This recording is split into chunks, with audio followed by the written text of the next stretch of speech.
ನಮಸ್ತೆ ಸ್ನೇಹಿತರೆ, ಇವತ್ತು ನಾವು ದ್ವಿತೀಯ BA ಇತಿಹಾಸ ಪರೀಕ್ಷಾ ತಯಾರಿಯನ್ನು ಮಾಡಿಕೊಳ್ಳುವ ಅಂತಿಮ ದಿನದ ತಯಾರಿಗಳು. ಶಿವಾಜಿಯ ಆಡಳಿತ ತುಂಬಾ ಮುಖ್ಯವಾಗಿರುವಂಥ ಪ್ರಶ್ನೆ. ಅದರಲ್ಲಿ ಕೇಂದ್ರ ಸರಕಾರ, ಅಷ್ಟಪ್ರಧಾನ ವ್ಯವಸ್ಥೆ, ಕೇಂದ್ರ ಮತ್ತು ಪ್ರಾಂತ್ಯ ಸರಕಾರಗಳ ನಡುವಿನ ಸಂಬಂಧ, ಪ್ರಾಂತ್ಯ ಸರಕಾರದ ಸ್ವರೂಪ, ಕಂದಾಯ ಆಡಳಿತ, ಸೈನ್ಯ ಸಂಘಟನೆ, ನ್ಯಾಯಾಡಳಿತ ವ್ಯವಸ್ಥೆ, ಶಿವಾಜಿಯ ಧಾರ್ಮಿಕ ನೀತಿ. ಇವಿಷ್ಟು ವಿಚಾರಗಳು ಶಿವಾಜಿ ಆಡಳಿತದಲ್ಲಿ ಬರುವಂಥದ್ದು. ನಾನು ಈಗಾಗಲೇ ನಿಮಗೆ ತಿಳಿಸಿರುವಂತೆ ಪ್ರತಿಯೊಬ್ಬ ರಾಜರು ಕೂಡ ಈ ರೀತಿಯ ಬೇರೆ ಬೇರೆ ಸುಧಾರಣೆಗಳನ್ನು, ಆಡಳಿತಗಳನ್ನು ಮಾಡಿರ್ತಾರೆ. ಅದರಲ್ಲಿ ಪ್ರಾಂತ್ಯದ್ದಿರ್ಬೋದು, ಕೇಂದ್ರಗಳು, ನಾಣ್ಯ ಸುಧಾರಣೆ, ಸೈನಿಕ ಸುಧಾರಣೆ, ಪೊಲೀಸ್ ಸುಧಾರಣೆ, ಇದೆಲ್ಲ ಕೂಡ ಒಂದೇ ರೀತಿಯಲ್ಲಿ ಇರ್ತದೆ. ಆ ಎಲ್ಲ ಪಾಯಿಂಟ್ಸ್ಗಳು ಪ್ರತಿಯೊಬ್ಬ ರಾಜರು ಕೂಡ ಮಾಡ್ತಾ ಬಂದಿರುವಂಥ ಆಡಳಿತ ಪದ್ಧತಿಯಾಗಿರುವಂಥದ್ದು. ಇವತ್ತು ನಾವು ಶಿವಾಜಿ ಆಡಳಿತ ಪದ್ಧತಿಯನ್ನು ತಿಳ್ಕೊಳ್ಳೋಣ. ಶಿವಾಜಿಯು ತನ್ನ ಆಡಳಿತ ಪದ್ಧತಿಯನ್ನು ತುಂಬ ಉತ್ತಮವಾಗಿ ನಡೆಸಿಕೊಂಡು ಹೋಗಿರ್ತಾರೆ. ಅವರು ಅನೇಕ ರಾಜಕೀಯ ಕೊಡುಗೆಗಳಲ್ಲಿ ಬಹು ಅಮೂಲ್ಯವಾದುದು ಅವರ ಒಂದು ಆಡಳಿತ ಪದ್ಧತಿ. ಶಿವಾಜಿಯ ಕೇಂದ್ರ ಆಡಳಿತ ಪದ್ಧತಿಯಲ್ಲಿ ಅಷ್ಟಪ್ರಧಾನ ವ್ಯವಸ್ಥೆ ಅಂತ ಇತ್ತು. ಅಷ್ಟಪ್ರಧಾನ ವ್ಯವಸ್ಥೆ ಇದೆ ಎಂದು ಹೆಸರು ಪಡೆದಿತ್ತು. ಅಷ್ಟಪ್ರಧಾನ ಎನ್ನುವಂಥ ಹೆಸರು. ರಾಜಧಾನಿಯಲ್ಲಿ ರಾಜ, ಯುವರಾಜ, ಅಷ್ಟಪ್ರಧಾನ ಮುಂತಾದವರ ನೇತೃತ್ವದಲ್ಲಿ ಕೇಂದ್ರೀಯ ಆಡಳಿತಾತ್ಮಕ ನೀತಿ ನಿಯಮಗಳು ರಚಿಸಲ್ಪಟ್ಟವು. ಕೇಂದ್ರ ಸರ್ಕಾರದಲ್ಲಿ ಪೇಶ್ವೆ, ಮಂತ್ರಿ, ಸಚಿವ, ಅಮಾತ್ಯ, ನ್ಯಾಯಾಧೀಶ, ಸೇನಾಪತಿ, ಪಂಡಿತರಾವ್, ಸಾಮಂತ ಎಂಬ 8 ಮಂದಿ ಮಂತ್ರಿಗಳಿರುತ್ತಿದ್ದರು. ಒಟ್ಟು 8 ಮಂದಿ ಮಂತ್ರಿಗಳಿರ್ತಾ ಇದ್ರು.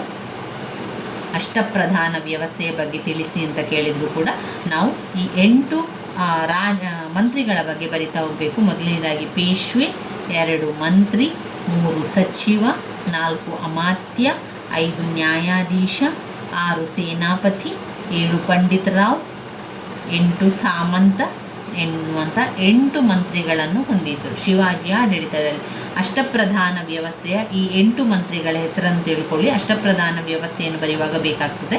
ಮರಾಠರ ವ್ಯವಸ್ಥೆಯ ಬುನಾದಿಯಾಗಿತ್ತು ಅಷ್ಟಪ್ರಧಾನ ವ್ಯವಸ್ಥೆ ಎನ್ನುವಂಥದ್ದು. ಶಿವಾಜಿ ತನ್ನ ಸ್ವರಾಜ್ಯ ಸ್ಥಾಪನೆಯ ಉದ್ದೇಶದ ಯಶಸ್ಸಿಗಾಗಿ ಜಾರಿಗೆ ತಂದಂಥ ಈ ಪದ್ಧತಿಯು ಮರಾಠರ ಆಡಳಿತದಲ್ಲಿ ಪ್ರಮುಖ ರಾಜಕೀಯ ನೀತಿಯಾಯಿತು. ಮೊದಲನೇದಾಗಿ ಪೇಶ್ವೆ, 2 ಮಂತ್ರಿ, 3 ಸಚಿವ, 4 ಅಮಾತ್ಯ, 5 ನ್ಯಾಯಾಧೀಶ, 6 ಸೇನಾಪತಿ, 7 ಪಂಡಿತರಾವ್, 8 ಸಾಮಂತ ಎನ್ನುವ 8 ಮಂದಿ ಮಂತ್ರಿಗಳಿರ್ತಾ ಇದ್ರು.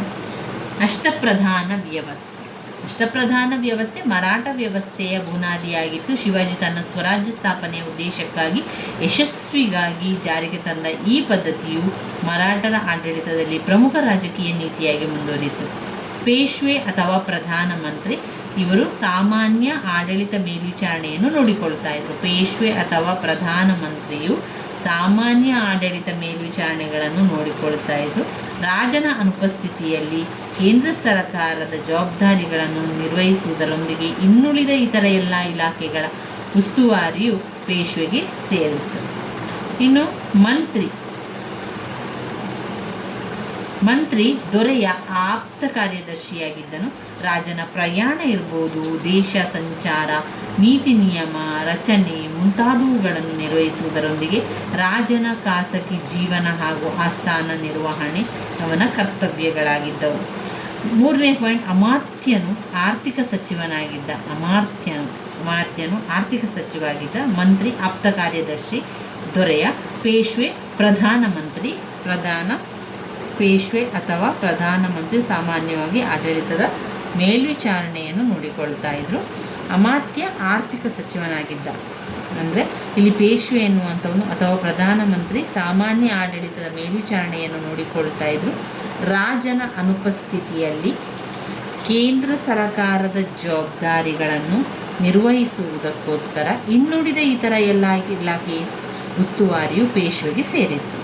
ಇನ್ನು ಮಂತ್ರಿ ದೊರೆಯ ಆಪ್ತ ಕಾರ್ಯದರ್ಶಿಯಾಗಿದ್ದನು. ರಾಜನ ಪ್ರಯಾಣ, ದೇಶ ಸಂಚಾರ, ನೀತಿ ನಿಯಮಗಳು ರಚನೆ ಮುಂತಾದವುಗಳನ್ನು ನಿರ್ವಹಿಸುವುದರೊಂದಿಗೆ ರಾಜನ ಖಾಸಗಿ ಜೀವನ ಮತ್ತು ಆಸ್ಥಾನ ನಿರ್ವಹಣೆ ಇತರ ಇವನ ಕರ್ತವ್ಯಗಳಾಗಿತ್ತು. ಇನ್ನು ಅಮಾತ್ಯ ಆರ್ಥಿಕ ಸಚಿವನಾಗಿದ್ದನು. ಕಂದಾಯ ವಸೂಲಿ ಹಾಗೂ ಹಣಕಾಸು ನಿರ್ವಹಣೆ ಇವನ ಜವಾಬ್ದಾರಿಯಾಗಿತ್ತು. ತೆರಿಗೆ ವಸೂಲಿ ಮಾಡುವುದು, ಹೊಸ ಕಂದಾಯ ನಿರ್ಧಾರ, ಗಣಿ, ವ್ಯಾಪಾರ, ವಾಣಿಜ್ಯ ಮೊದಲಾದವುಗಳನ್ನು ಸಹ ಸೂಕ್ತವಾಗಿ ನಿರ್ವಹಿಸಬೇಕಾಗಿತ್ತು. 4ನೇ ಪಾಯಿಂಟ್, ಸಾಮಂತರು ಅಂದರೆ ವಿದೇಶಾಂಗ ವ್ಯವಹಾರಗಳನ್ನೆಲ್ಲ ಬರೆಯುವಂಥದ್ದು, ವಿದೇಶಾಂಗ ವ್ಯವಹಾರಗಳ ಬಗ್ಗೆ ಮಾಹಿತಿಗಳನ್ನು ಕೊಡುವಂಥದ್ದು ಸಾಮಂತರು. ಸೇನಾಪತಿ ಅಥವಾ ಸೈನ್ಯದ ಉನ್ನತ ದಳಪತಿಯಾಗಿದ್ದು, ಶಿವಾಜಿಯು ತನ್ನ ಸೈನ್ಯ ಸಂಘಟನೆಗೆ ಹೆಚ್ಚಿನ ಆದ್ಯತೆ ನೀಡಿದ್ದುದರಿಂದ ರಾಜನ ನೇರ ಆಡಳಿತಕ್ಕೆ ಈ ಇಲಾಖೆ ಒಳಪಟ್ಟಿತ್ತು. ಇನ್ನು ಸಚಿವ ಅಂದರೆ ರಾಜನ ಪತ್ರ ವ್ಯವಹಾರಗಳ ಮೇಲ್ವಿಚಾರಣೆಯನ್ನು ಮಾಡ್ತಾ ಇದ್ರು. ಪತ್ರ ವ್ಯವಹಾರಗಳ ಮೇಲ್ವಿಚಾರಣೆಯನ್ನು ಮಾಡ್ತಾ ಇದ್ರು. ಕೇಂದ್ರ ಮತ್ತು ರಾಜ್ಯ ಸರ್ಕಾರಗಳ ಸಂಬಂಧ, ಆಡಳಿತ ನಿರ್ವಹಣೆ ಈ ಇಲಾಖೆಯ ಮುಖ್ಯ ಕರ್ತವ್ಯಗಳಾಗಿದ್ದವು. ಪಂಡಿತ್ ರಾವ್ ಧಾರ್ಮಿಕ ವ್ಯವಹಾರಗಳನ್ನು, ದೇವಾಲಯ ನಿರ್ವಹಣೆ, ದಾನ ಧರ್ಮ ಮುಂತಾದ ಕರ್ತವ್ಯಗಳನ್ನು ನಿರ್ವಹಿಸಬೇಕಾಗಿತ್ತು. ನ್ಯಾಯಾಧೀಶ ನ್ಯಾಯ ನಿರ್ವಹಣೆಯನ್ನು ನೋಡಿಕೊಳ್ಳುತ್ತಿದ್ದರು. ಕೇಂದ್ರ ಮತ್ತು ಪ್ರಾಂತ್ಯ ಸರ್ಕಾರಗಳಲ್ಲಿ ನ್ಯಾಯಾಂಗ ವ್ಯವಸ್ಥೆಯನ್ನು ಕಲ್ಪಿಸುವುದರ ಜೊತೆಗೆ ಅಲ್ಲಿ ಸಿವಿಲ್ ಮತ್ತು ಕ್ರಿಮಿನಲ್ ಮೊಕದ್ದಮೆಗಳನ್ನು ಪರಿಶೀಲಿಸಿ ರಾಜನಿಗೆ ಸಹಕರಿಸಬೇಕಾಗಿತ್ತು. ರಾಜನು ಏನು ಮಾಡಬೇಕು, ಈ ಆಡಳಿತ ಪದ್ಧತಿಯ ಕೇಂದ್ರ ಬಿಂದುವಾಗಿದ್ದುಕೊಂಡು ತಾನೇ ಎಲ್ಲವನ್ನು ನೋಡಿ ಮಂತ್ರಿಗಳನ್ನು ತನಗೆ ಇಷ್ಟ ಬಂದಷ್ಟು ಕಾಲ ನೇಮಿಸಿಕೊಳ್ತಾ ಇದ್ದನು. ಆಡಳಿತವು ದೊರೆಯ ವೈಯಕ್ತಿಕ ಸಾಮರ್ಥ್ಯವನ್ನು ಅವಲಂಬಿಸಿತು. ಮಂತ್ರಿಗಳು ರಾಜನಿಗೆ ಸಲಹೆ ನೀಡುತ್ತಿದ್ದರಲ್ಲದೆ ಅವನ ಆಜ್ಞೆಯನ್ನು ಪಾಲಿಸ್ತಾ ಇದ್ದರು. ಇನ್ನು ಬರುವಂಥದ್ದರಲ್ಲಿ ಪಾಯಿಂಟ್ಸ್, ಕೇಂದ್ರ ಅಥವಾ ಪ್ರಾಂತ್ಯಾಡಳಿತ ಸರಕಾರದ ನಡುವಣ ಸಂಬಂಧ, ಕೇಂದ್ರ ಮತ್ತು ಪ್ರಾಂತ್ಯಾಡಳಿತ ಸರಕಾರ ನಡುವಣ ಸಂಬಂಧ. 3, ಪ್ರಾಂತ್ಯ ಸರಕಾರ ಸ್ವಭಾವ, ಪ್ರಾಂತ್ಯದ ಸರಕಾರ ಸ್ವಭಾವ ಆಗಿರುವಂಥದ್ದು. ಅವಿಷ್ಟು ಅದರಲ್ಲಿ ನೀವು ಓದ್ಕೊಳ್ಬೇಕು. ಶಿವಾಜಿಯ ಒಂದು ಸಾಧನೆ ಅದು. ಇನ್ನು ಇದರಲ್ಲಿ ಯಾವುದು ಓದ್ಕೊಳ್ಳಿಕ್ಕಿದೆ,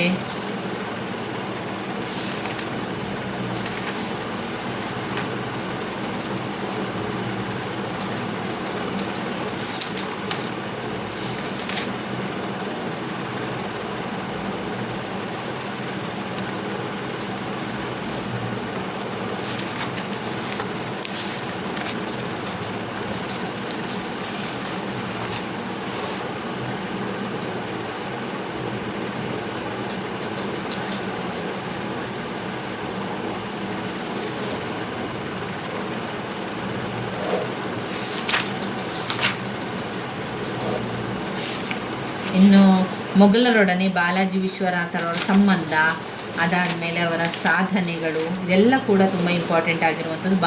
ಬಾಜಿರಾಯ್ ಅವರ ಆಡಳಿತ ಎಲ್ಲ ನಾವು ಮುಂದಿನ ಒಂದು ವಿಡಿಯೋದಲ್ಲಿ ತಿಳ್ಕೊಳ್ಳುವ. ಇವಾಗ ಇನ್ನಷ್ಟು ವಿಚಾರಗಳಿದೆ, ಇನ್ನಷ್ಟು ಪ್ರಶ್ನೆಗಳಿದೆ. ಅದನ್ನು ಮುಂದಿನ ವಿಡಿಯೋದಲ್ಲಿ ತಿಳ್ಕೊಳ್ಳೋ ಸ್ನೇಹಿತರೆ. ಧನ್ಯವಾದಗಳು.